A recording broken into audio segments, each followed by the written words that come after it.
सत श्री अकाल जी सारिਆਂ ਨੂੰ। मेरा नाम रोही आ। मेरी उम्र 25 साल आ। मेरी एक 17 साल ਦੀ ਨਣਦ ਗਰਭਵਤੀ ਹੋ ਗਈ।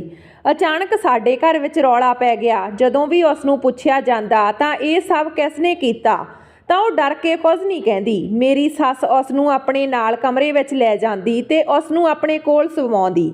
ਇੱਕ ਰਾਤ ਜਦੋਂ ਮੇਰੇ ਪਤੀ ਦੇ ਸਿਰ ਵਿੱਚ ਦਰਦ ਹੋਇਆ ਤਾਂ ਮੈਂ ਦਰਦ ਦੀ ਦਵਾਈ ਲੈਣ ਆਪਣੀ ਨਣਦ ਦੇ ਕਮਰੇ ਵਿੱਚ ਗਈ ਤਾਂ ਮੈਂ ਹੈਰਾਨ ਰਹਿ ਗਈ ਕਿਉਂਕਿ ਮੇਰੀ 17 ਸਾਲ ਦੀ ਨਣਦ ਨਾਲ ਮੇਰੀ ਸੱਸ। ਮੇਰਾ ਨਾਮ ਰੋਹੀ ਆ। ਮੈਂ ਪਿੰਡ ਵਿੱਚ ਰਹਿੰਦੀ ਸੀ। ਜਦੋਂ ਮੈਂ ਬਹੁਤ ਜ਼ਿਆਦਾ ਛੋਟੀ ਸੀ ਮੇਰੀ ਮਾਂ ਦਾ ਦੇਹਾਂਤ ਹੋ ਗਿਆ। ਮੇਰੇ ਪਾਲਣ ਪੋਸ਼ਣ ਲਈ ਮੇਰੇ ਪਿਤਾ ਨੇ ਦੁਬਾਰਾ ਵਿਆਹ ਕਰਵਾ ਲਿਆ ਤੇ ਮੇਰੇ ਪਿਤਾ ਦੇ ਉਸ ਤੋਂ 3 ਬੱਚੇ, ਇੱਕ ਧੀ ਤੇ 2 ਪੁੱਤਰ ਸਨ। ਪਰ ਮੇਰੇ ਪਿਤਾ ਜੀ ਨੂੰ ਇਸ ਗੱਲ ਦਾ ਕੋਈ ਪਤਾ ਨਹੀਂ ਸੀ ਕਿ ਉਹ ਮੇਰੇ ਨਾਲ ਕਿਹੋ ਜਿਹਾ ਵਿਵਹਾਰ ਕਰਦੇ ਹਨ, ਕਿਉਂਕਿ ਪਿਤਾ ਜੀ ਸਵੇਰੇ ਜਾਂਦੇ ਤੇ ਸ਼ਾਮ ਨੂੰ ਘਰ ਆਉਂਦੇ। ਉਦੋਂ ਤੱਕ ਮੈਂ ਥੱਕ ਹਾਰ ਕੇ ਸੌਂ ਜਾਂਦੀ ਤੇ ਸਵੇਰੇ ਮੇਰੇ ਉੱਠਣ ਤੋਂ ਪਹਿਲਾਂ ਹੀ ਉਹ ਕੰਮ ਤੇ ਚਲੇ ਜਾਂਦੇ। ਮੇਰੀਆਂ ਭੈਣਾਂ ਤੇ ਭਰਾਵਾਂ ਦਾ ਵਿਵਹਾਰ ਮੇਰੇ ਬੀ ਨਾਲ ਬਹੁਤ ਚੰਗਾ ਨਹੀਂ ਸੀ। ਜਿਵੇਂ ਹੀ ਮੇਰੇ ਪਿਤਾ ਜੀ ਕੰਮ ਤੇ ਚਲੇ ਜਾਂਦੇ ਮੇਰੀ ਮਤਰੇਈ ਮਾਂ ਮੈਨੂੰ ਚੀਖ ਕੇ ਜਗਾ ਦਿੰਦੀ, ਕਿੰਨਾ ਚਿਰ ਉੱਥੇ ਹੀ ਪਈ ਰਹੇਗੀ, ਉੱਠ ਜਾ, ਕਦੋਂ ਤੱਕ ਮੰਜੇ ਤੇ ਪਈ ਰਹੇਗੀ? ਜੇ ਤੂੰ ਜਲਦੀ ਉੱਠ ਕੇ ਘਰ ਦਾ ਕੰਮ ਨਹੀਂ ਕਰੇਂਗੀ ਤਾਂ ਤੇਰਾ ਪਿਓ ਕਰੂਗਾ। ਮੈਂ ਸਵੇਰੇ ਉੱਠ ਕੇ ਘਰ ਦਾ ਸਾਰਾ ਕੰਮ ਕਰਦੀ, ਨਾਸ਼ਤਾ ਬਣਾ ਕੇ ਸਕੂਲ ਚਲੀ ਜਾਂਦੀ ਤੇ ਜਦੋਂ ਮੈਂ ਸਕੂਲ ਤੋਂ ਵਾਪਸ ਆਉਂਦੀ ਤਾਂ ਮੈਨੂੰ ਘਰ ਦੇ ਕੰਮਾਂ ਤੇ ਲਗਾ ਦਿੱਤਾ ਜਾਂਦਾ। ਰਾਤ ਨੂੰ ਜਦੋਂ ਮੈਂ ਥੱਕ ਜਾਂਦੀ ਤਾਂ ਮੰਜੇ ਤੇ ਲੇਟ ਜਾਂਦੀ ਤੇ ਮੈਂ ਮਾਂ ਨੂੰ ਯਾਦ ਕਰਕੇ ਬਹੁਤ ਰੋਂਦੀ। ਪਤਾ ਨਹੀਂ ਰੱਬ ਨੇ ਮੈਨੂੰ ਮੇਰੀ ਮਾਂ ਤੋਂ ਦੂਰ ਕਿਉਂ ਕਰ ਦਿੱਤਾ। ਜੇਕਰ ਮੇਰੀ ਮਾਂ ਹੁੰਦੀ ਤਾਂ ਉਹ ਮੇਰੇ ਨਾਲ ਅਜਿਹਾ ਸਲੂਕ ਕਦੇ ਨਾ ਕਰਦੀ।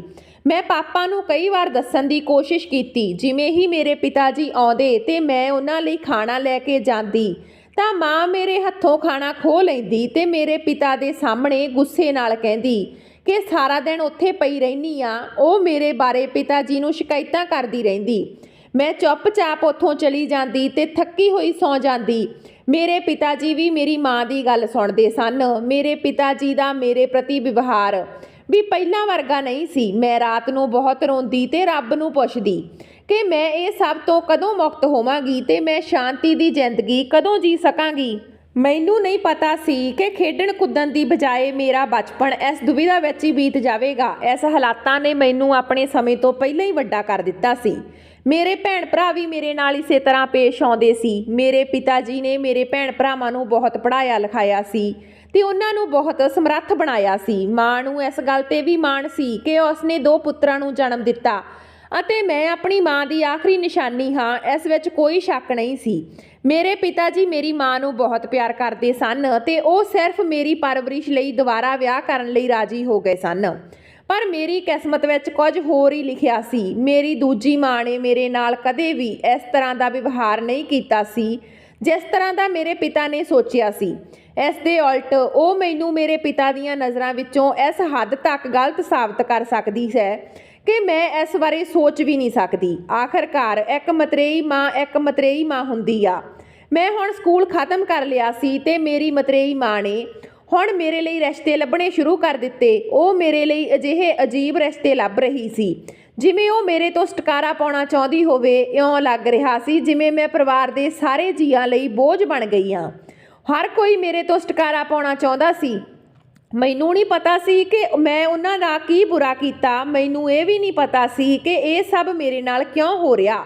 ਸ਼ਾਇਦ ਇਸ ਸਭ ਦਾ ਕਾਰਨ ਇਹ ਹੈ ਕਿ ਮੈਂ ਇੱਕ ਲੜਕੀ ਹਾਂ ਜਾਂ ਇਹ ਕਿ ਮੈਂ ਉਹਨਾਂ ਦੀ ਸਕੀ ਬੇਟੀ ਨਹੀਂ ਆ। ਮੇਰੇ ਭਰਾ ਮੇਰਾ ਮਜ਼ਾਕ ਉਡਾਉਂਦੇ ਤੇ ਆਪਣੀ ਪੜ੍ਹਾਈ ਤੇ ਮਾਣ ਕਰਦੇ ਸਨ ਤੇ ਮੇਰੀ ਮਾਂ ਹਮੇਸ਼ਾ ਉਹਨਾਂ ਦਾ ਸਾਥ ਦਿੰਦੀ ਸੀ ਅਤੇ ਕਦੇ ਵੀ ਮੇਰੇ ਭਰਾਵਾਂ ਨੂੰ ਮੇਰੇ ਪਿਤਾ ਜੀ ਦੀਆਂ ਨਜ਼ਰਾਂ ਵਿੱਚ ਡਿੱਗਣ ਨਹੀਂ ਦਿੰਦੀ ਸੀ।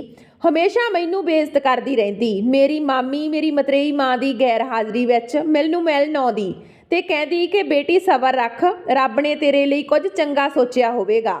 ਉਹ ਮੇਰੇ ਤੇ ਹੋ ਰਹੇ ਸਾਰੇ ਅਤਿਆਚਾਰਾਂ ਤੋਂ ਜਾਣੂ ਸੀ ਤੇ ਉਹੀ ਸੀ ਜੋ ਮੇਰੇ ਸਭ ਤੋਂ ਨੇੜੇ ਸੀ। ਪਰ ਉਹ ਮੇਰੀ ਮਾਂ ਦੇ ਸਾਹਮਣੇ ਮੇਰੇ ਨਾਲ ਬਹੁਤ ਬੁਰਾ ਵਿਵਹਾਰ ਕਰਦੀ ਸੀ ਕਿਉਂਕਿ ਉਹ ਜਾਣਦੀ ਸੀ ਕਿ ਜੇਕਰ ਮੈਂ ਉਸ ਨਾਲ ਚੰਗਾ ਵਿਵਹਾਰ ਕੀਤਾ ਤਾਂ ਤੇਰੀ ਮਾਂ ਉਸ ਦੇ ਪਿਤਾ ਦੇ ਸਾਹਮਣੇ ਬੁਰਾ ਬਣਾ ਕੇ ਉਸ ਨੂੰ ਇਸ ਘਰ ਵਿੱਚੋਂ ਆਉਣ ਤੋਂ ਰੋਕ ਦੇਵੇਗੀ। ਉਹ ਮੈਨੂੰ ਲੁੱਕ ਛਿਪ ਕੇ ਮਿਲਦੀ ਤੇ ਮੈਨੂੰ ਬਹੁਤ ਪਿਆਰ ਕਰਦੀ। ਮੇਰੇ ਲਈ ਕੱਪੜੇ ਲਿਆਉਂਦੀ ਤੇ ਬਹੁਤ ਸਾਰਾ ਖਾਣ ਪੀਣ ਦਾ ਸਮਾਨ ਲਿਆਉਂਦੀ। ਇੱਕ ਦਿਨ ਬਹੁਤ ਹੈਰਾਨੀ ਹੋਈ ਜਦੋਂ ਮੈਂ ਆਪਣੇ ਪਿਤਾ ਜੀ ਨੂੰ ਕਾਲਜ ਵਿੱਚ ਦਾਖਲੇ ਲਈ ਕਿਹਾ ਕਿਉਂਕਿ ਇਹ ਮੇਰਾ ਪਹਿਲਾ ਅਤੇ ਆਖਰੀ ਸੁਪਨਾ ਸੀ। ਪਰ ਮੇਰੀ ਭੈਣ ਭਰਾਵਾਂ ਤੇ ਮੇਰੀ ਮਾਂ ਨੇ ਮਿਲ ਕੇ ਅਜਿਹਾ ਜਾਲ ਵਿਛਾ ਦਿੱਤਾ ਕਿ ਮੇਰੇ ਪੈਰਾਂ ਹੇਠੋਂ ਜ਼ਮੀਨ ਨਿਕਲ ਗਈ। ਪਾਪਾ ਕਿਸੇ ਤਰ੍ਹਾਂ ਮੇਰੇ ਦਾਖਲੇ ਲਈ ਰਾਜੀ ਹੋ ਗਏ। ਮੇਰਾ ਅੱਜ ਕਾਲਜ ਦਾ ਪਹਿਲਾ ਦਿਨ ਸੀ ਤੇ ਮੈਂ ਖੁਸ਼ੀ-ਖੁਸ਼ੀ ਘਰ ਪਰਤ ਰਹੀ ਸੀ। ਰਸਤੇ ਵਿੱਚ ਗਲਤੀ ਨਾਲ ਮੇਰੀ ID ਕਾਰਡ ਡਿੱਗ ਗਿਆ ਤੇ ਮੇਰੇ ਕਾਲਜ ਦੇ ਇੱਕ ਮੁੰਡੇ ਨੂੰ ਮਿਲ ਗਿਆ। ਮੈਂ ਰਸਤੇ ਵਿੱਚ ਹੀ ਕੁਝ ਦੂਰੀ ਤੇ ਸੀ। ਜਦੋਂ ਉਹ ਮੈਨੂੰ ਬੁਲਾਉਣ ਲੱਗਾ ਤਾਂ ਮੇਰਾ ਦਿਲ ਘਬਰਾ ਗਿਆ। ਮੈਂ ਆਵਾਜ਼ ਸੁਣ ਕੇ ਰੁਕ ਗਈ। ਜਦੋਂ ਮੈਂ ਪਿੱਛੇ ਮੁੜ ਕੇ ਦੇਖਿਆ ਤਾਂ ਉਹ ਹੱਥ ਵਿੱਚ ਮੇਰਾ ਪਛਾਣ ਪੱਤਰ ਲੈ ਕੇ ਖੜਾ ਸੀ। ਉਸਨੇ ਕਿਹਾ ਕਿ ਤੇਰਾ ਪਛਾਣ ਪੱਤਰ ਰਸਤੇ ਵਿੱਚ ਡਿੱਗ ਗਿਆ ਹੈ। ਮੈਂ ਸੋਚਿਆ ਕਿ ਤੁਹਾਨੂੰ ਇਹ ਦੇ ਦੇਵਾਂ। ਉਹ ਮੈਨੂੰ ਮੇਰਾ ਪਛਾਣ ਪੱਤਰ ਦੇ ਕੇ ਚਲਾ ਗਿਆ। ਜਦੋਂ ਮੈਂ ਘਰ ਪਰਤੀ ਤਾਂ ਮੇਰੀਆਂ ਅੱਖਾਂ ਹੰਝੂਆਂ ਨਾਲ ਭਰ ਗਈਆਂ। ਮੰਮੀ ਪਾਪਾ ਤੇ ਮੇਰੇ ਦੋਵੇਂ ਭਰਾ ਸਾਹਮਣੇ ਖੜੇ ਸਨ ਤੇ ਉਹ ਮੈਨੂੰ ਇਸ ਤਰ੍ਹਾਂ ਦੇਖ ਰਹੇ ਸੀ ਜਿਵੇਂ ਉਹ ਮੈਨੂੰ ਮਾਰਨ ਜਾ ਰਹੇ ਹੋਣ। ਇੰਨਾ ਗੁੱਸਾ ਸਾਰਿਆਂ ਦੀਆਂ ਅੱਖਾਂ ਵਿੱਚ ਝਲਕ ਰਿਹਾ ਸੀ ਕਿ ਮੈਂ ਡਰ ਗਈ ਤੇ ਪੁੱਛਿਆ ਕਿ ਕੀ ਹੋਇਆ। ਮੰਮੀ ਨੇ ਕਿਹਾ ਕਿ ਤੂੰ ਇਹ ਸਭ ਕਰਨ ਲਈ ਕਾਲਜ ਵਿੱਚ ਦਾਖਲਾ ਲਿਆ। ਮੈਂ ਸਮਝ ਨਹੀਂ ਸਕੀ ਕਿ ਉਹ ਸਾਰੇ ਕੀ ਕਹਿ ਰਹੇ ਹਨ। ਥੋੜੀ ਦੇਰ ਬਾਅਦ ਮੇਰੇ ਪਿਤਾ ਨੇ ਗੁੱਸੇ ਵਿੱਚ ਮੇਰੇ ਮੂੰਹ ਤੇ ਥੱਪੜ ਮਾਰ ਦਿੱਤਾ ਤੇ ਮੈਂ ਰੋ ਕੇ ਪੁੱਛਿਆ ਕੀ ਹੋਇਆ, ਆਖਰ ਮੇਰਾ ਕਸੂਰ ਕੀ ਆ, ਮੈਂ ਕੀ ਕੀਤਾ। ਪਾਪਾ ਨੇ ਗੁੱਸੇ ਨਾਲ ਕਿਹਾ ਕਿ ਤੂੰ ਉਸ ਮੁੰਡੇ ਨਾਲ ਸੜਕ ਦੇ ਵਿਚਕਾਰ ਕੀ ਕਰ ਰਹੀ ਸੀ। ਮੈਂ ਆਪਣੇ ਭਰਾਵਾਂ ਵੱਲ ਵੇਖਿਆ। ਉਹਨਾਂ ਕਿਹਾ ਕਿ ਅਸੀਂ ਖੁਦ ਤੈਨੂੰ ਉਸ ਮੁੰਡੇ ਨਾਲ ਦੇਖਿਆ। ਇੱਕ ਭਰਾ ਨੇ ਕਿਹਾ ਕਿ ਉਹ ਮੇਰੀ ਜਾਨ ਲੈ ਲਵੇਗਾ ਤੇ ਗੁੱਸੇ ਵਿੱਚ ਮੇਰੇ ਸਾਹਮਣੇ ਆਉਣ ਲੱਗਾ ਅਤੇ ਉਸ ਲੜਕੇ ਦੀ ਫੋਟੋ ਆਪਣੇ ਮੋਬਾਈਲ ਵਿੱਚ ਕਲਿੱਕ ਕਰ ਲਈ ਤਾਂ ਕਿ ਮੇਰੇ ਪਿਤਾ ਦੀਆਂ ਨਜ਼ਰਾਂ ਵਿੱਚ ਮੈਨੂੰ ਗਲਤ ਸਾਬਤ ਕਰ ਸਕੇ। ਮੈਂ ਰੋਂਦੀ ਰਹੀ ਤੇ ਚੀਕਾਂ ਮਾਰਦੀ ਰਹੀ ਪਰ ਕਿਸੇ ਨੇ ਮੇਰੀ ਗੱਲ ਨਾ ਸੁਣੀ ਤੇ ਮੇਰੀ ਮਾਂ ਨੇ ਮੇਰੇ ਤੇ ਝੂਠੇ ਦੋਸ਼ ਲਾਏ। ਉਹ ਮੇਰੇ ਪਿਤਾ ਜੀ ਨੂੰ ਕਹਿਣ ਲੱਗੀ ਕਿ ਮੈਂ ਕਿਹਾ ਕਰਦੀ ਸੀ ਇਹ ਕੁੜੀ ਤੈਨੂੰ ਕਿਤੇ ਦਾ ਨਹੀਂ ਛੱਡੇਗੀ। ਇਸ ਕੁੜੀ ਨੇ ਸਾਨੂੰ ਪੂਰੇ ਇਲਾਕੇ ਵਿੱਚ ਬਦਨਾਮ ਕਰ ਦਿੱਤਾ।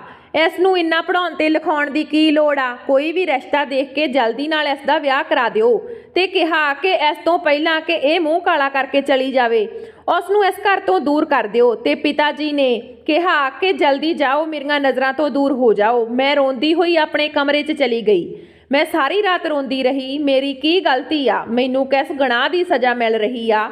ਮੈਂ ਰੋਂਦੀ ਹੋਈ ਸੌਂ ਗਈ। ਸਵੇਰੇ ਮੇਰੀ ਉਹ ਮਾਮੀ ਮੈਨੂੰ ਮਿਲਣ ਆਈ। ਮੈਂ ਉਸ ਨੂੰ ਸਾਰੀ ਗੱਲ ਦੱਸ ਦਿੱਤੀ।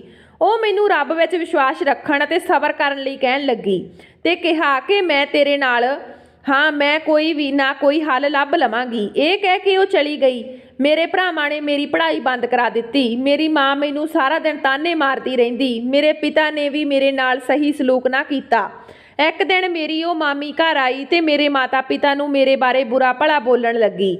ਫਿਰ ਮੇਰੀ ਮੰਮੀ ਡੈਡੀ ਨੂੰ ਗੱਲਬਾਤ ਵਿੱਚ ਉਲਝਾਉਣ ਤੋਂ ਬਾਅਦ ਉਸਨੇ ਕਿਹਾ ਕਿ ਮੇਰੀ ਨਿਗਾਹ 'ਚ ਇੱਕ ਰਿਸ਼ਤਾ, ਜੇਕਰ ਤੁਸੀਂ ਮੈਨੂੰ ਇਜਾਜ਼ਤ ਦਿਓਗੇ ਤਾਂ ਮੈਂ ਅੱਗੇ ਗੱਲ ਕਰਾਂਗੀ। ਮਾਂ ਨੇ ਤੁਰੰਤ ਕਿਹਾ ਹਾਂ ਅੱਗੇ ਗੱਲ ਕਰੋ। ਤੁਸੀਂ ਕਿਸ ਦੀ ਉਡੀਕ ਕਰ ਰਹੇ ਹੋ? ਇਸ ਨੂੰ ਜਲਦੀ ਤੋਂ ਜਲਦੀ ਇਸ ਘਰ 'ਚੋਂ ਦਫਾ ਕਰੋ। ਮੇਰੇ ਪਿਤਾ ਜੀ ਗੁੱਸੇ ਵਿੱਚ ਸਨ। ਮੇਰੇ ਪਿਤਾ ਜੀ ਨੇ ਵੀ ਕਿਹਾ ਕਿ ਤੁਸੀਂ ਜੋ ਵੀ ਸਹੀ ਸਮਝੋ ਉਹ ਕਰੋ ਤੇ ਜਲਦੀ ਤੋਂ ਜਲਦੀ ਇਸ ਨੂੰ ਦਫਾ ਕਰੋ। ਇਹ ਕਹਿ ਕੇ ਉਹ ਚਲੇ ਗਏ। ਮੇਰੇ ਭੈਣ ਭਰਾ ਮਜ਼ਾਕ ਉਡਾਉਣ ਲੱਗੇ। ਮੈਂ ਰੋਂਦੀ ਹੋਈ ਆਪਣੇ ਕਮਰੇ 'ਚ ਚਲੀ ਗਈ। ਮੇਰੀ ਮਾਮੀ ਮੇਰੇ ਕੋਲ ਲੁੱਕ ਛਿਪ ਕੇ ਆਈ ਤੇ ਮੇਰੇ ਸਿਰ ਤੇ ਹੱਥ ਰੱਖ ਕੇ ਕਹਿਣ ਲੱਗੀ, ਬੇਟੀ ਮੈਂ ਤੇਰੇ ਨਾਲ ਆ, ਮੇਰੇ ਤੇ ਭਰੋਸਾ ਕਰ। ਇਸ ਰਿਸ਼ਤੇ ਲਈ ਰਾਜੀ ਹੋ ਜਾ, ਇਹ ਵੀ ਤੇਰੀ ਕਿਸਮਤ ਆ। ਉਹ ਇਹ ਕਹਿ ਕੇ ਚਲੀ ਗਈ। ਮੈਂ ਸਭ ਰਿਸ਼ਤਿਆਂ ਤੋਂ ਥੱਕ ਗਈ ਸੀ ਅਤੇ ਆਪਣੀ ਜ਼ਿੰਦਗੀ ਤੋਂ ਬਹੁਤ ਪਰੇਸ਼ਾਨ ਸੀ। ਮੇਰੇ ਕੋਲ ਇਸ ਰਿਸ਼ਤੇ ਨੂੰ ਹਾਂ ਕਹਿਣ ਤੋਂ ਇਲਾਵਾ ਹੋਰ ਕੋਈ ਚਾਰਾ ਹੀ ਨਹੀਂ ਸੀ। ਮੈਂ ਕਿਸਮਤ ਤੋਂ ਮਜਬੂਰ ਹੋ ਕੇ ਇਸ ਰਿਸ਼ਤੇ ਲਈ ਰਾਜੀ ਹੋ ਗਈ ਤੇ ਮੰਮੀ ਡੈਡੀ ਚਾਹੁੰਦੇ ਤਾਂ ਉਹ ਮੇਰਾ ਵਿਆਹ ਧੂਮਧਾਮ ਨਾਲ ਕਰਵਾ ਸਕਦੇ ਸੀ। ਮੈਂ ਉਹਨਾਂ ਦੇ ਪਰਿਵਾਰ ਦੀ ਵੱਡੀ ਧੀ ਸੀ ਪਰ ਲੱਗਦਾ ਸੀ ਕਿ ਉਹਨਾਂ ਨੇ ਮੈਨੂੰ ਮੇਰੀ ਕਿਸਮਤ ਤੇ ਛੱਡ ਦਿੱਤਾ ਸੀ। ਪਾਪਾ ਨੇ ਘਰ ਦੀ ਭੱਜ ਦੌੜ ਦੀਆਂ ਸਾਰੀਆਂ ਜ਼ਿੰਮੇਵਾਰੀਆਂ ਅਤੇ ਸਭ ਕੁਝ ਮਾਂ ਦੇ ਹੱਥਾਂ ਵਿੱਚ ਦੇ ਦਿੱਤਾ ਸੀ। ਮੇਰੀ ਮਾਂ ਨੇ ਲੜਕੇ ਦੇ ਪਰਿਵਾਰ ਨੂੰ ਆਪਣੀ ਗਰੀਬੀ ਦੀਆਂ ਝੂਠੀਆਂ ਕਹਾਣੀਆਂ ਸੁਣਾ ਦਿੱਤੀਆਂ ਅਤੇ ਉਹਨਾਂ ਨੂੰ ਮੇਰਾ ਸਾਦਾ ਵਿਆਹ ਕਰਨ ਲਈ ਮਨਾ ਲਿਆ। ਮੈਂ ਚੁੱਪਚਾਪ ਸਾਰਾ ਕੁਝ ਦੇਖ ਰਹੀ ਸੀ। ਮੈਂ ਕੀ ਕਰ ਸਕਦੀ ਸੀ? ਹੁਣ ਮੈਂ ਅੱਕ ਗਈ ਤੇ ਜਲਦੀ ਘਰ ਛੱਡਣਾ ਚਾਹੁੰਦੀ ਸੀ। ਬਹੁਤ ਜਲਦੀ ਅਤੇ ਸਾਦੇ ਢੰਗ ਨਾਲ ਮੇਰਾ ਵਿਆਹ ਕਰਕੇ ਮੈਨੂੰ ਵਿਦਾ ਕਰ ਦਿੱਤਾ ਗਿਆ। ਮੇਰੇ ਪਿਤਾ ਜੀ ਤੇ ਮੇਰੇ ਭਰਾਵਾਂ ਨੇ ਵੀ ਲੜਕੇ ਬਾਰੇ ਪੁੱਛ ਪੜਤਾਲ ਕਰਨੀ ਜ਼ਰੂਰੀ ਨਹੀਂ ਸਮਝੀ।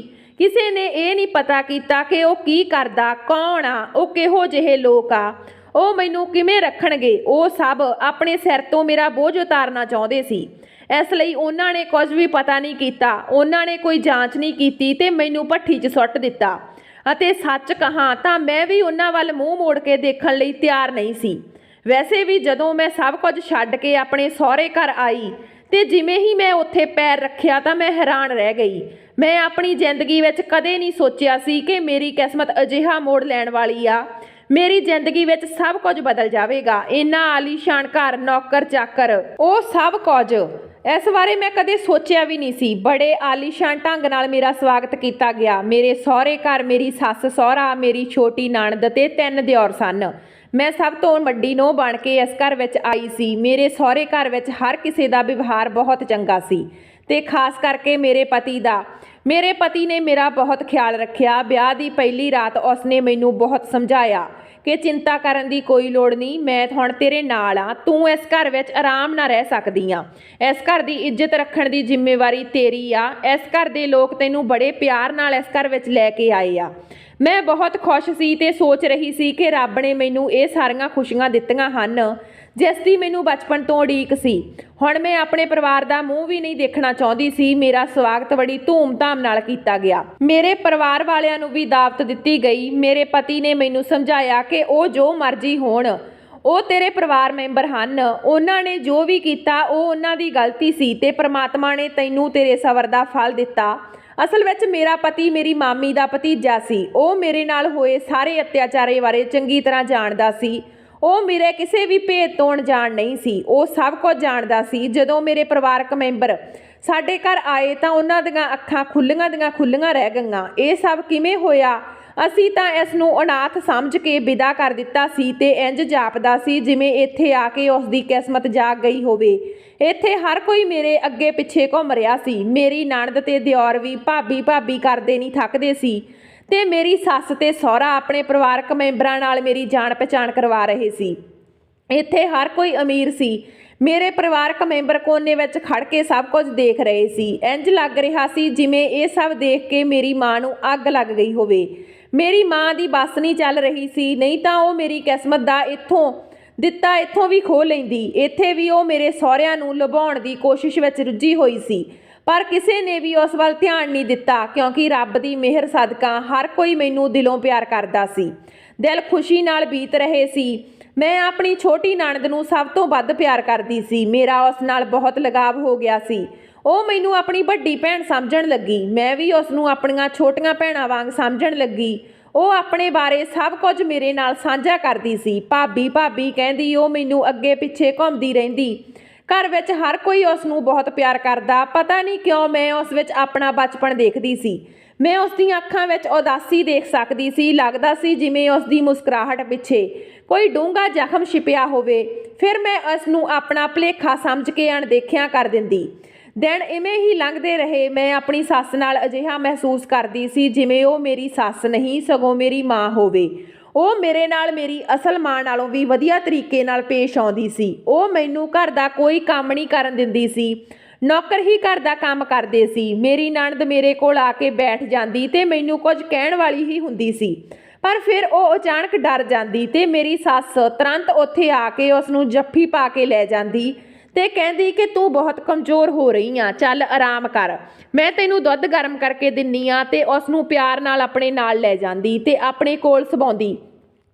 ਉਸ ਨੂੰ ਦੇਖ ਕੇ ਮੇਰੇ ਹੰਝੂ ਵਹਿ ਜਾਂਦੇ ਤੇ ਇਹ ਦੇਖ ਕੇ ਮੈਂ ਸੋਚਦੀ ਕਿ ਕਾਸ਼ ਮੇਰੀ ਅਸਲੀ ਮਾਂ ਮੈਨੂੰ ਬਚਪਨ ਵਿੱਚ ਛੱਡ ਕੇ ਨਾ ਜਾਂਦੀ ਤੇ ਉਹ ਵੀ ਮੈਨੂੰ ਇਸ ਤਰ੍ਹਾਂ ਪਿਆਰ ਕਰਦੀ। ਮੇਰੀ ਨਣਦ ਸਾਰਿਆਂ ਨੂੰ ਕਿੰਨੀ ਪਿਆਰੀ ਆ। ਉਹ ਕਿੰਨੀ ਕਿਸਮਤ ਵਾਲੀ ਆ ਜੋ ਹਰ ਕਿਸੇ ਦੀ ਲਾਡਲੀ ਆ। ਮੈਨੂੰ ਪਤਾ ਨਹੀਂ ਸੀ ਕਿ ਕਿਸਮਤ ਮੇਰੇ ਨਾਲ ਕੀ ਖੇਡ ਖੇਡ ਰਹੀ ਸੀ। ਸਮਾਂ ਮੇਰੇ ਤੇ ਆਪਣੇ ਆਪ ਨੂੰ ਦੁਹਰਾਉਣ ਵਾਲਾ ਸੀ। ਇੱਕ ਦਿਨ ਰਾਤ ਨੂੰ ਸੌਂਦੇ ਸਮੇਂ ਮੈਨੂੰ ਕੁਝ ਅਜੀਬ ਜਿਹੀ ਆਵਾਜ਼ ਸੁਣਾਈ ਦੇਣ ਲੱਗੀ। ਮੈਂ ਭੱਜ ਕੇ ਆਪਣੀ ਸੱਸ ਦੇ ਕਮਰੇ ਵੱਲ ਗਈ। ਮੈਂ ਮਹਿਸੂਸ ਕੀਤਾ ਕਿ ਮੇਰੀ ਸੱਸ ਦੀ ਤਬੀਅਤ ਵਿਗੜ ਰਹੀ ਆ। ਪਰ ਜਿਵੇਂ ਹੀ ਮੈਂ ਆਪਣੀ ਸੱਸ ਦੇ ਕਮਰੇ ਵਿੱਚ ਗਈ ਤਾਂ ਮੇਰੀ ਸੱਸ ਮੇਰੀ ਨਣਦ ਦਾ ਸਿਰ ਦਬਾ ਰਹੀ ਸੀ। ਮੈਂ ਪੁੱਛਿਆ ਕੀ ਹੋਇਆ? ਮਾਂ ਨੇ ਕਿਹਾ ਕਿ ਕੁਝ ਨਹੀਂ, ਇਸ ਦਾ ਸਿਰ ਦਰਦ ਕਰ ਰਿਹਾ। ਮੈਂ ਉਸ ਦੀ ਸਿਰ ਦੀ ਮਾਲਿਸ਼ ਕਰ ਰਹੀ ਹਾਂ। ਤੂੰ ਇਸ ਲਈ ਚਾਹ ਬਣਾ ਕੇ ਲਿਆ। ਮੇਰਾ ਸਹੁਰਾ ਜ਼ਿਆਦਾਤਰ ਕੰਮ ਤੋਂ ਬਾਹਰ ਹੀ ਰਹਿੰਦਾ ਸੀ। ਮੇਰੀ ਸੱਸ ਮੇਰੀ ਨਨਾਣ ਨੂੰ ਆਪਣੇ ਕੋਲ ਸਵਾ ਲੈਂਦੀ ਸੀ। ਉਹ ਮੇਰੀ ਨਨਾਣ ਨੂੰ ਬਹੁਤ ਪਿਆਰ ਕਰਦੀ ਸੀ, ਪਰ ਮੈਂ ਇਸ ਤਰ੍ਹਾਂ ਮਹਿਸੂਸ ਕੀਤਾ ਜਿਵੇਂ ਮੇਰੀ ਨਨਾਣ ਕੁਝ ਚਿੰਤਾ 'ਚ ਰਹਿੰਦੀ ਆ।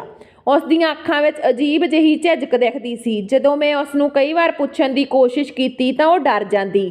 ਮੈਂ ਆਪਣੀ ਸੱਸ ਨਾਲ ਗੱਲ ਕੀਤੀ ਕਿ ਤੁਸੀਂ ਉਸ 'ਤੇ ਬਹੁਤ ਨੇੜੇ ਹੋ। ਮੈਨੂੰ ਲੱਗਦਾ ਜਿਵੇਂ ਰੀਤ ਸਾਡੇ ਸਾਰਿਆਂ ਤੋਂ ਕੁਝ ਲੁਕੋ ਰਹੀ ਆ। ਮੇਰੀ ਸੱਸ ਨੇ ਕਿਹਾ, ਹਾਂ, ਕੁਝ ਦਿਨਾਂ ਤੋਂ ਉਹ ਅਜੀਬ ਵਿਵਹਾਰ ਕਰਨ ਲੱਗੀ ਆ। ਉਹਦੀ ਸਿਹਤ ਵੀ ਠੀਕ ਨਹੀਂ ਰਹਿੰਦੀ। ਪਤਾ ਨਹੀਂ ਸਾਡੀ ਹੱਸਦੀ ਖੇਡਦੀ ਰੀਤ ਨੂੰ ਕਿਸ ਦੀ ਨਜ਼ਰ ਲੱਗ ਗਈ। ਉਹ ਰੋਣ ਲੱਗ ਪਈ। ਮੈਂ ਉਸ ਨੂੰ ਦਿਲਾਸਾ ਦਿੱਤਾ, ਮੰਮੀ ਚਿੰਤਾ ਨਾ ਕਰੋ, ਅਸੀਂ ਸਾਰੇ ਰੀਤ ਦੇ ਨਾਲ ਆ। ਮੈਨੂੰ ਮੁੜ ਮਾਂ ਦੀ ਯਾਦ ਆ ਗਈ, ਰੀਤ ਨਾਲ ਉਸਦੀ ਮਾਂ ਦਾ ਪਿਆਰ ਦੇਖ ਕੇ। ਖੈਰ ਇੱਕ ਦਿਨ ਉਹ ਮੇਰੇ ਕੋਲ ਦੌੜਦੀ ਹੋਈ ਆਈ ਤੇ ਬੋਲੀ, ਭਾਬੀ ਭਾਬੀ। ਉਹ ਕਿਸੇ ਦੇ ਡਰ ਵਿੱਚ ਸੀ। ਮੈਂ ਉਸਦਾ ਹੱਥ ਫੜ ਲਿਆ। ਉਹ ਚੱਕਰ ਖਾ ਕੇ ਉੱਥੇ ਹੀ ਡਿੱਗ ਪਈ ਤੇ ਬੇਹੋਸ਼ ਹੋ ਗਈ। ਮੈਂ ਸਾਰਿਆਂ ਨੂੰ ਉੱਚੀ ਆਵਾਜ਼ ਵਿੱਚ ਬੁਲਾਇਆ ਅਤੇ ਸਾਰੇ ਇਕੱਠੇ ਹੋ ਗਏ। ਸਾਰੇ ਉਸ ਨੂੰ ਹਸਪਤਾਲ ਲੈ ਗਏ। ਉਸ ਦੇ ਸਾਰੇ ਟੈਸਟ ਹੋਏ। ਅਸੀਂ ਰੀਤ ਨੂੰ ਲੈ ਕੇ ਘਰ ਆ ਗਏ। 2 ਦਿਨਾਂ ਬਾਅਦ ਜਦੋਂ ਉਸ ਦੀ ਰਿਪੋਰਟ ਆਈ ਤਾਂ ਸਾਰੇ ਬਹੁਤ ਚਿੰਤਾ ਵਿੱਚ ਸਨ। ਸਾਰੇ ਘਰ ਵਿੱਚ ਹੀ ਸਨ। ਇੰਜ ਜਾਪਦਾ ਸੀ ਜਿਵੇਂ ਸਾਡੇ ਸਾਰੇ ਪਰਿਵਾਰਕ ਮੈਂਬਰਾਂ 'ਤੇ ਪਹਾੜ ਟੁੱਟ ਗਿਆ ਹੋਵੇ। ਜਦੋਂ ਮੈਨੂੰ ਪਤਾ ਲੱਗਿਆ ਕਿ ਮੇਰੀ 17 ਸਾਲ ਦੀ ਨਣਦ ਗਰਭਵਤੀ ਆ, ਉਸ ਦੇ 4 ਭਰਾਵਾਂ ਦੀਆਂ ਅੱਖਾਂ ਗੁੱਸੇ ਨਾਲ ਭਰ ਗਈਆਂ। ਹਰ ਕਿਸੇ ਨੇ ਰੀਤ ਤੋਂ ਹਜ਼ਾਰਾਂ ਸਵਾਲ ਪੁੱਛੇ, ਇਹ ਕਦੋਂ ਹੋਇਆ, ਕਿਵੇਂ ਹੋਇਆ, ਤੂੰ ਇਸ ਪਰਿਵਾਰ ਦੀ ਇੱਜ਼ਤ ਕਿਵੇਂ ਖਰਾਬ ਕਰ ਸਕਦੀ ਆ। ਰੀਤ ਡਰੀ ਹੋਈ ਸੀ। ਉਹ ਸਭ ਤੋਂ ਨਜ਼ਰਾਂ ਚੁਰਾ ਰਹੀ ਸੀ। ਮੈਨੂੰ ਸਮਝ ਨਹੀਂ ਆ ਰਿਹਾ ਸੀ ਕਿ ਮੈਨੂੰ ਰੀਤ ਦਾ ਸਾਥ ਦੇਣਾ ਚਾਹੀਦਾ ਜਾਂ ਆਪਣੇ ਪਰਿਵਾਰਕ ਮੈਂਬਰਾਂ ਦਾ, ਕਿਉਂਕਿ ਇੰਨੀ ਛੋਟੀ ਉਮਰ ਵਿੱਚ ਅਜਿਹਾ ਕਰਨਾ ਮੇਰੇ ਲਈ ਹੈਰਾਨੀ ਦੀ ਗੱਲ ਸੀ। ਜਾਂ ਤਾਂ ਕੋਈ ਨਜ਼ਦੀਕੀ ਦੋਸਤੀ ਸੀ ਜਿਸ ਨੇ ਰੀਤ ਦੀ ਇੱਜ਼ਤ ਨਾਲ ਖਿਲਵਾੜ ਕੀਤਾ। ਮੈਂ ਵੀ ਬਹੁਤ ਹੈਰਾਨ ਸੀ, ਪਰ ਜਦੋਂ ਵੀ ਮੈਂ ਆਪਣੀ ਨਣਦ ਵੱਲ ਦੇਖਦੀ ਤਾਂ ਮੈਨੂੰ ਉਸ ਦੀਆਂ ਅੱਖਾਂ ਵਿੱਚ ਆਪਣਾ ਬਚਪਨ ਦਿਖਦਾ। ਹਰ ਕੋਈ ਰੀਤ ਦੇ ਖਿਲਾਫ ਸੀ, ਪਰ ਮੇਰੀ ਸੱਸ ਨੇ ਰੀਤ ਨੂੰ ਨਹੀਂ ਛੱਡਿਆ। ਉਹ ਸਾਰਾ ਦਿਨ ਉਸ ਨੂੰ ਆਪਣੇ ਕਮਰੇ 'ਚ ਹੀ ਰੱਖਦੀ। ਜਦੋਂ ਵੀ ਮੈਂ ਉਸ ਨੂੰ ਮਿਲਣ ਜਾਂਦੀ ਤਾਂ ਉਹ ਉਸ ਦੀ ਦੇਖਭਾਲ 'ਚ ਲੱਗੀ ਰਹਿੰਦੀ। ਕਮਰੇ ਵਿੱਚ ਰੋਣ ਦੀਆਂ ਆਵਾਜ਼ਾਂ ਸੁਣਾਈ ਦਿੰਦੀਆਂ। ਜਦੋਂ ਮੈਂ ਰੀਤ ਨੂੰ ਮਿਲਣ ਜਾਂਦੀ ਉਹ ਘਬਰਾ ਕੇ ਬੈਠ ਜਾਂਦੀ। ਮੈਂ ਉਸ ਨੂੰ ਪੁੱਛਦੀ ਤੇ ਕਹਿੰਦੀ, ਚਿੰਤਾ ਨਾ ਕਰ ਰੀਤ, ਮੈਂ ਤੇਰੇ ਨਾਲ ਆ। ਮੈਨੂੰ ਦੱਸ, ਤੇਰੇ ਨਾਲ ਇਹ ਕਿਸ ਨੇ ਕੀਤਾ। ਉਸ ਨੂੰ ਉਸ ਦੇ ਗੁਨਾਹਾਂ ਦੀ ਸਜ਼ਾ ਜ਼ਰੂਰ ਮਿਲੇਗੀ। ਮੇਰੀਆਂ ਗੱਲਾਂ ਸੁਣ ਕੇ ਉਸ ਨੂੰ ਥੋੜ੍ਹੀ ਰਾਹਤ ਮਹਿਸੂਸ ਹੁੰਦੀ, ਪਰ ਫਿਰ ਉਸ ਨੇ ਮੈਨੂੰ ਅਜਿਹਾ ਇਸ਼ਾਰਾ ਕੀਤਾ ਕਿ ਮੇਰੇ ਪੈਰਾਂ ਹੇਠੋਂ ਜ਼ਮੀਨ ਨਿਕਲ ਗਈ। ਮੈਂ ਪਰੇਸ਼ਾਨ ਹੋ ਗਈ ਤੇ ਮੈਂ ਉੱਥੋਂ ਉੱਠ ਕੇ ਚਲੀ ਗਈ। ਮੇਰੀ ਸੱਸ ਨੇ ਉਸ ਨੂੰ ਦਵਾਈ ਦੇ ਕੇ ਸਵਾ ਦਿੱਤਾ। ਮੈਂ ਸਾਰੀ ਰਾਤ ਸੋਚਦੀ ਰਹੀ ਕਿ ਇਹ ਕਿਵੇਂ ਹੋ ਸਕਦਾ। ਦੋਸ਼ੀ ਸਾਡੀਆਂ ਅੱਖਾਂ ਦੇ ਸਾਹਮਣੇ ਆ ਤੇ ਅਸੀਂ ਉਸ ਨੂੰ ਕੁਝ ਨਹੀਂ ਕਹਿ ਸਕਦੇ। ਮੈਨੂੰ ਇਹ ਵੀ ਸਮਝ ਨਹੀਂ ਆ ਰਿਹਾ ਸੀ ਕਿ ਉਸ ਦੀ ਮਦਦ ਕਿਵੇਂ ਕੀਤੀ ਜਾਵੇ। ਫਿਰ ਮੇਰਾ ਦਿਲ ਕਹਿੰਦਾ ਕਿ ਇਹ ਵੀ ਸੰਭਵ ਹੈ ਕਿ ਰੀਤ ਕਿਸੇ ਗਲਤਫਹਿਮੀ ਦਾ ਸ਼ਿਕਾਰ ਹੋ ਗਈ ਆ, ਜਿਵੇਂ ਉਹ ਕਹਿ ਰਹੀ ਆ। ਅਜਿਹਾ ਕੁਝ ਵੀ ਤਾਂ ਨਾ ਹੋਵੇ। ਰਾਤ ਹੋਣ ਵਾਲੀ ਸੀ। ਮੈਂ ਇਹ ਸੋਚ ਰਹੀ ਸੀ ਕਿ ਕੁਝ ਦੇਰ ਵਿੱਚ ਹੀ ਮੇਰੇ ਪਤੀ ਕਮਰੇ 'ਚ ਆ ਗਏ ਤੇ ਰੀਤ ਨੂੰ ਗੁੱਸੇ ਵਿੱਚ ਗਾਲਾਂ ਕੱਢਣ ਲੱਗੇ।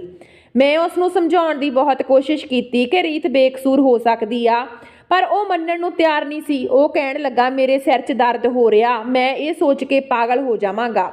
ਸਾਰਾ ਖਾਨਦਾਨ ਸਾਡੇ ਤੇ ਥੂ-ਥੂ ਕਰੇਗਾ। ਸਾਡੇ ਸਾਰਿਆਂ ਦੇ ਪਿਆਰ ਅਤੇ ਖਾਸ ਕਰਕੇ ਮਾਂ ਦੇ ਪਿਆਰ ਨੂੰ ਉਸ ਨੂੰ ਇੰਨਾ ਵਿਗਾੜ ਦਿੱਤਾ। ਉਸ ਨੇ ਇੰਨੀ ਵੱਡੀ ਗਲਤੀ ਕਰ ਦਿੱਤੀ। ਜਾ ਕੇ ਮਾਂ ਦੇ ਕਮਰੇ ਵਿੱਚੋਂ ਸਿਰ ਦਰਦ ਦੀਆਂ ਗੋਲੀਆਂ ਲੈ ਕੇ ਆ। ਮੈਂ ਤੇਜ਼ੀ ਨਾਲ ਮਾਂ ਦੇ ਕਮਰੇ ਵੱਲ ਜਾਣ ਲੱਗੀ।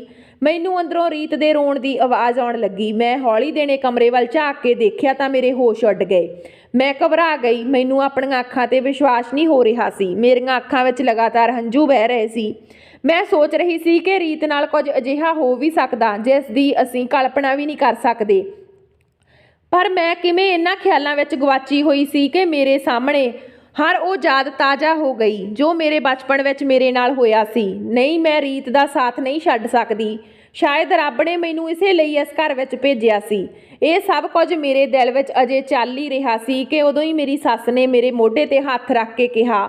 ਮੈਂ ਪੂਰੀ ਤਰ੍ਹਾਂ ਹੈਰਾਨ ਰਹਿ ਗਈ। ਉਹ ਰੋਣ ਲੱਗ ਪਈ। ਕਿਰਪਾ ਕਰਕੇ ਮੇਰੀ ਰੀਤ ਨੂੰ ਬਚਾ ਲਾ। ਮੈਂ ਇਹ ਸਭ ਬਰਦਾਸ਼ਤ ਨਹੀਂ ਕਰ ਸਕਦੀ। ਮੈਂ ਸ਼ਾਇਦ ਜਿਉਂਦੇ ਹੀ ਮਰ ਜਾਵਾਂਗੀ। ਮੈਨੂੰ ਹੌਲੀ-ਹੌਲੀ ਸਮਝ ਆਉਣ ਲੱਗਾ। ਮੈਂ ਕੁਝ ਸਵਾਲਾਂ ਦੇ ਜਵਾਬ ਲੱਭਣੇ ਹਨ ਤੇ ਇਸ ਅਪਰਾਧੀ ਨੂੰ ਰੰਗੇ ਹੱਥੀਂ ਫੜਨਾ ਸੀ। ਤੇ ਇੱਕ ਪਾਸੇ ਮੈਂ ਸੋਚ ਰਹੀ ਸੀ ਕਿ ਮੇਰਾ ਪਤੀ ਅਤੇ ਬਾਕੀ ਪਰਿਵਾਰ ਮੇਰੇ ਤੇ ਬਿਲਕੁਲ ਵੀ ਵਿਸ਼ਵਾਸ ਨਹੀਂ ਕਰਨਗੇ। ਹਰ ਰਾਤ ਮੈਂ ਆਪਣੀ ਸੱਸ ਦੇ ਕਮਰੇ 'ਚ ਲੁੱਕ ਕੇ ਜਾਂਦੀ ਤੇ ਸਬੂਤ ਤਿਆਰ ਕਰਦੀ। ਇੱਕ ਦਿਨ ਮੈਂ ਆਪਣੇ ਪਤੀ ਨਾਲ ਗੱਲਾਂ ਕਰਨ ਵਿੱਚ ਰੁੱਝੀ ਹੋਈ ਸੀ। ਅਚਾਨਕ ਮੇਰੇ ਮਨ ਵਿੱਚ ਖਿਆਲ ਆਇਆ ਤੇ ਮੈਂ ਰੀਤ ਬਾਰੇ ਗੱਲ ਕਰਨ ਲੱਗੀ। ਜਦੋਂ ਮੇਰੇ ਪਤੀ ਦੇ ਮੂੰਹੋਂ ਇਹ ਨਿਕਲਿਆ ਕਿ ਅਸੀਂ ਰੀਤ ਨੂੰ ਆਪਣੀ ਅਸਲੀਆਂ ਭੈਣਾਂ ਨਾਲੋਂ ਵੱਧ ਪਿਆਰ ਕਰਦੇ ਹਾਂ, ਉਸ ਨੂੰ ਕਦੇ ਵੀ ਬੇਗਾਨਾ ਨਹੀਂ ਸਮਝਿਆ। ਮੇਰੇ ਤਾਂ ਹੋਸ਼ ਉੱਡ ਗਏ। ਇਹ ਸਭ ਕੀ ਹੋ ਰਿਹਾ? ਮੈਂ ਭੱਜ ਕੇ ਆਪਣੀ ਮਾਮੀ ਕੋਲ ਗਈ ਜਿਸ ਨੇ ਮੇਰਾ ਰਿਸ਼ਤਾ ਕਰਵਾਇਆ ਸੀ। ਉਸ ਨੇ ਕਿਹਾ, ਬੇਟੀ, ਮੈਂ ਤੈਨੂੰ ਇਸ ਘਰ ਵਿੱਚ ਇਸ ਲਈ ਲੈ ਕੇ ਆਈ ਹਾਂ ਕਿਉਂਕਿ ਤੇਰੇ ਤੋਂ ਜ਼ਿਆਦਾ ਰੀਤ ਨੂੰ ਕੋਈ ਨਹੀਂ ਸਮਝ ਸਕਦਾ। ਹੁਣ ਤੂੰ ਉਸ ਦੀ ਮਦਦ ਕਰ। ਤੂੰ ਹੀ ਉਸ ਦੇ ਦਰਦ ਨੂੰ ਸਮਝ ਸਕਦੀ ਆ। ਉਹਨਾਂ ਵੱਲੋਂ ਇਹ ਗੱਲਾਂ ਕਰਨ ਦੇ ਬਾਅਦ ਮੈਂ ਘਰ ਵਾਪਸ ਆ ਗਈ ਤੇ ਰਾਤ ਨੂੰ ਆਪਣੀ ਸੱਸ ਦੇ ਕਮਰੇ ਵਿੱਚ ਗੁਪਤ ਤੌਰ ਤੇ ਕੈਮਰਾ ਲਗਵਾ ਦਿੱਤਾ, ਜੋ ਹਰ ਰਾਤ ਹੋਣ ਵਾਲੀਆਂ ਹਰਕਤਾਂ ਨੂੰ ਰਿਕਾਰਡ ਕੀਤਾ ਜਾ ਸਕੇ। ਤੇ ਮੈਂ ਸਹੀ ਸਮੇਂ ਦਾ ਇੰਤਜ਼ਾਰ ਕਰਨ ਲੱਗੀ ਕਿ ਕਦੋਂ ਮੈਂ ਇਸ ਦੋਸ਼ੀ ਦਾ ਰਾਜ ਸਾਰਿਆਂ ਸਾਹਮਣੇ ਖੋਲਾਂਗੀ। ਤੇ ਉਹ ਸਮਾਂ ਆ ਗਿਆ। ਅੱਜ ਮੇਰਾ ਸਹੁਰਾ ਵੀ ਘਰ ਹੀ ਸੀ। ਮੇਰੀ ਸੱਸ ਰੋਣ ਲੱਗ ਪਈ।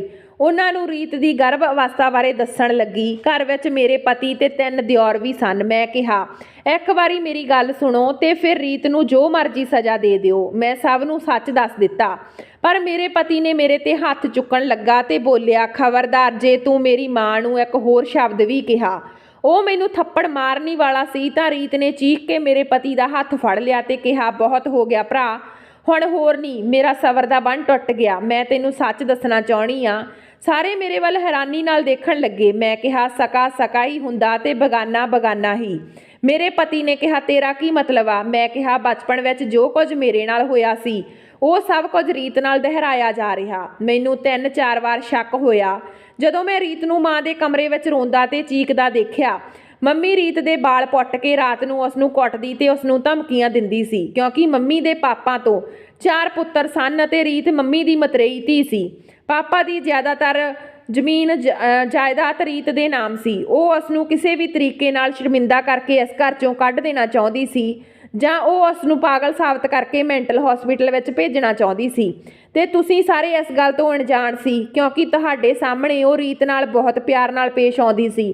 ਪਰ ਕਿਸਮਤ ਦੀ ਗੱਲ ਦੇਖੋ, ਰੱਬ ਨੇ ਮੈਨੂੰ ਭੇਜਿਆ ਤਾਂ ਜੋ ਕੁਝ ਮੇਰੇ ਬਚਪਨ ਵਿੱਚ ਮੇਰੇ ਨਾਲ ਹੋਇਆ ਉਹ ਕਿਸੇ ਹੋਰ ਲੜਕੀ ਨਾਲ ਦੁਬਾਰਾ ਨਾ ਹੋਵੇ।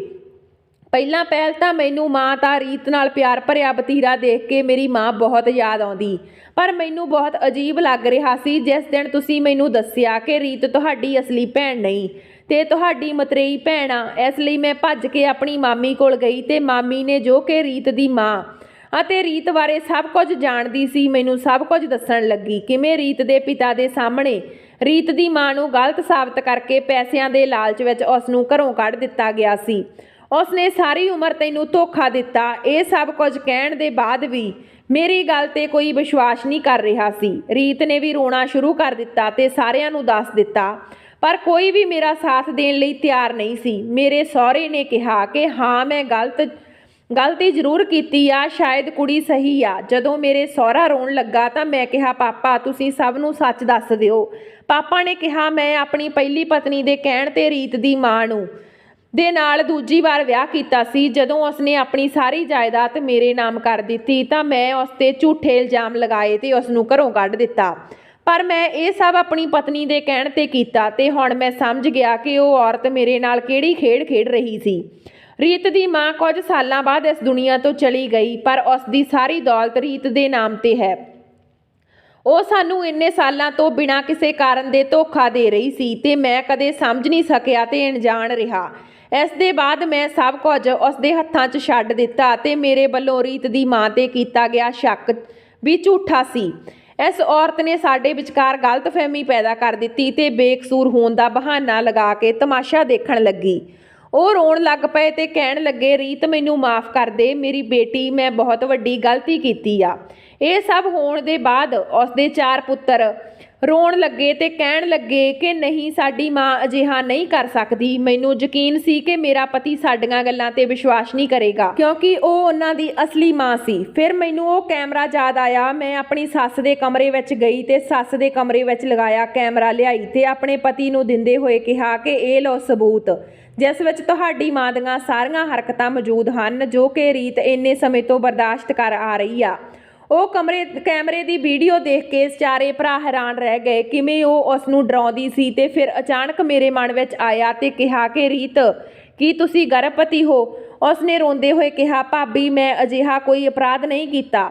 ਤੁਹਾਡੀਆਂ ਨਜ਼ਰਾਂ ਵਿੱਚ ਮੈਨੂੰ ਗਲਤ ਸਾਬਤ ਕਰਨ ਲਈ ਮੰਮੀ ਨੇ ਇੱਕ ਝੂਠੀ ਰਿਪੋਰਟ ਬਣਾ ਕੇ ਤੁਹਾਨੂੰ ਸਾਰਿਆਂ ਨੂੰ ਦਿਖਾਈ ਸੀ ਅਤੇ ਡਾਕਟਰ ਵੀ ਪੈਸੇ ਦੇ ਲਾਲਚ ਵਿੱਚ ਮੰਮੀ ਨਾਲ ਮਿਲੀ ਹੋਈ ਸੀ। ਉਹ ਮੈਨੂੰ ਬੇਹੋਸ਼ੀ ਦੀ ਦਵਾਈ ਦਿੰਦੀ ਰਹੀ ਤੇ ਮੇਰੀ ਸਿਹਤ ਦਿਨੋਂ ਦਿਨ ਵਿਗੜਦੀ ਗਈ। ਚਾਰੇ ਭਰਾ ਰੀਤ ਦੇ ਸਾਹਮਣੇ ਬਹੁਤ ਸ਼ਰਮਿੰਦਾ ਹੋ ਗਏ ਤੇ ਕਹਿਣ ਲੱਗੇ ਕਿ ਸਾਨੂੰ ਮਾਫ਼ ਕਰ ਦੇ, ਇਹ ਸਭ ਉਹਨਾਂ ਦੀ ਮਾਂ ਨੇ ਕੀਤਾ। ਅਸੀਂ ਇਸ ਗੱਲ ਤੋਂ ਜਾਣੂ ਨਹੀਂ ਸੀ ਤੇ ਅੱਜ ਆਖਰਕਾਰ ਸੱਚ ਸਾਡੇ ਸਾਹਮਣੇ ਆ ਗਿਆ। ਮੰਮੀ ਨੂੰ ਉਸਦੇ ਕੀਤੇ ਦੀ ਸਜ਼ਾ ਜ਼ਰੂਰ ਮਿਲੇਗੀ।